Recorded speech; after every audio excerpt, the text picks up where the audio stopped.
testimony, I thought, we did that. We tried to help you out with the Resilient Federal Forest Act. A lot of the things that you mentioned you needed to make life better with the Forest Service, we have that in the Resilient Federal Forest Act. I wish we could get the administration to get behind that and help get it out of the Senate, because I think it would make a tremendous positive impact on our national forest. I hope we've learned from our history.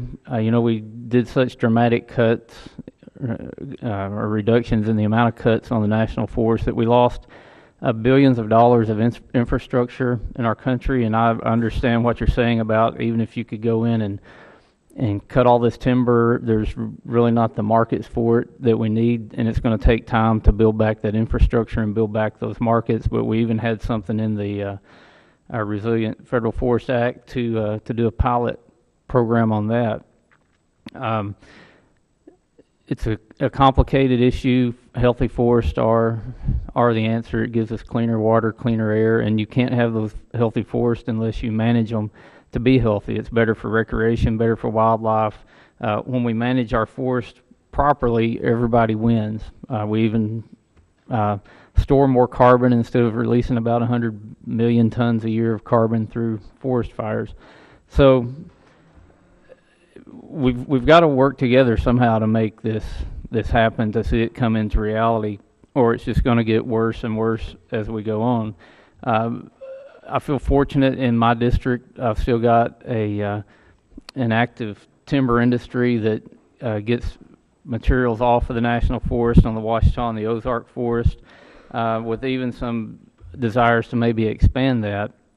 But one concern that I hear is that, and we know that the real work happens out in the forest, out on the ground, and the people that are there in place to make that happen. But as you have more people retire, and I know that you're projecting another 112 employees this next year, I think up from about 3,930, and then another 30 on top of that in 2017. Are you can you tell me about these employees? Are they people who will be able to do timber sales, or are they more focused on recreation and conservation, which really recreation and conservation go right along with timber sales and marking timber and understanding how that works?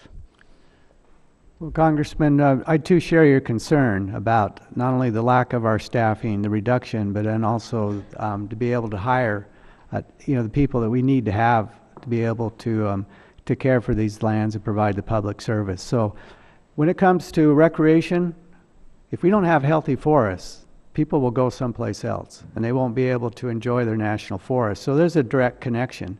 And we are, of course, being able to recruit folks that want to come into work for us. I mean, we last year, I think we for the jobs that we hired, we had over like 120,000 applications for the jobs that we hired. So there are folks that want to come work. So we do have the qualified people wanting to come to work for us. Our challenge is just to be able to find ways to be able to continue to build on our efficiencies, but to do it with a lot fewer people than what we used to have. And I think we have a good track record. And as we move forward with using the Farm Bill authorities and also expanding capacity with the Good Neighbor Authority, now I think we have 12 states that have signed agreements with us on that, and we already have projects that were being implemented. That's too is going to allow us to do some additional work.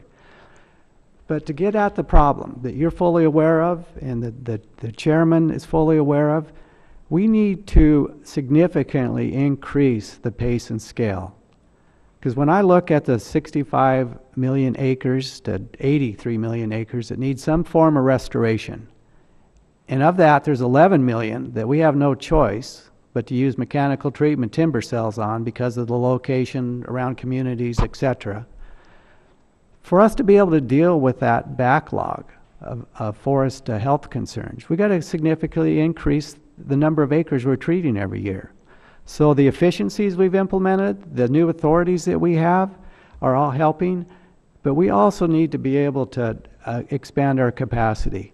I'm very, very proud of the work that our folks are doing in conjunction with our communities and with the states, but we're kind of maxed out. We can continue to make slight increases, but to really address this so that 10 years from now, when we're in this room again, we'd have a different conversation. We're going to have to find a way to be able to increase the capacity. We have a lot of NEPA-ready projects that are out there, but we don't have the staff that can even put the project together. And we're using different ways, spending less time to mark trees, using description or designation by prescription to find more efficient ways to be able to do that.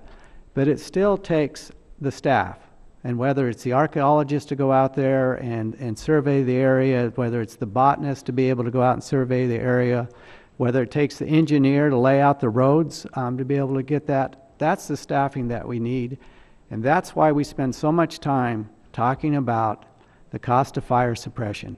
It's eroded the agency's ability to be able to do the work. If I look back on what has impacted this agency more than anything over the last 10 plus years, if we hadn't had that significant increase in fire suppression and we would have maintained our budget, we would have a different conversation today. I know we're over time, Thank you. Mr. Chairman, but we did try to fix that with the Resilient Federal Forest Act. Yes, we did. And if the Senate would act, we wouldn't be needing to have this discussion. Mr. Newhouse. Thank you, Mr. Chairman.